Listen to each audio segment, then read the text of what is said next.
Welcome to finance YouTube channel. So ఇవాళ నేను చేసిన బ్యాంక్ నిఫ్టీ ట్రేడ్ అని డిస్కస్ చేద్దాము.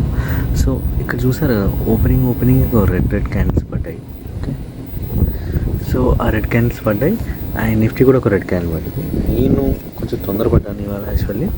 అయితే సెల్ చేశాను. ఇక్కడ సెల్ చేస్తే ఇమీడియట్గా పైన లెవెల్ బ్రేక్ చేసుకొని పైకి వెళ్ళింది. సో అప్పుడు మళ్ళీ నేను పొజిషన్ రివర్స్ చేసుకొని బై చేశాను.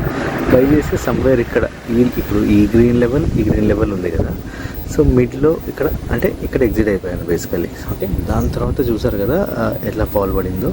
సో ఇంకా నేను ట్రేడ్ చేయదలుచుకోలేదు. That is only good trade ఇవాళ చేసింది. నేను ఇక్కడ నేర్చుకుంది ఏంటంటే, ఇప్పుడు రెడ్ పడ్డది. Okay, as per like trade ఎలా చేయాలని చేశాను కరెక్ట్గానే. ఓకే, ఒక ప్రాసెస్లో ట్రేడ్ చేశాను, ప్రొసీజర్లో. ఒక ఇక్కడ రెడ్ పడ్డది సెల్ చేశాను. బట్ చూసుకోవాల్సింది ఇక్కడ నిఫ్టీ ఉంది కదా, నిఫ్టీ చూసుకోవాల్సింది. నిఫ్టీ ఒక రెడ్ పడ్డది, దాని తర్వాత గ్రీన్ పడ్డది. ఓకే, నేను నిఫ్టీని నిఫ్టీని ఫాలో అయ్యి బ్యాంక్ నిఫ్టీ ట్రేడ్ చేయాల్సింది. ఇవాళ కొంచెం తొందరపడ్డాను. సో అందుకే ఇనిషియల్ లాస్ వచ్చిన, దాని తర్వాత రివర్స్ అయింది పొజిషన్. మళ్ళీ ఇక్కడ బై చేశాను, ఇక్కడ వరకు ఎగ్జిట్ అయిపోయాను. సో ఇది ఇవాళ నేను చేసిన నిఫ్టీ అండ్ బ్యాంక్ నిఫ్టీ సంబంధించిన trade. Okay, thanks for watching. Evening మళ్ళీ కలుద్దాం, డీటెయిల్గా వేరే స్టాక్స్ కూడా డిస్కస్ చేస్తాం. Okay, thank you.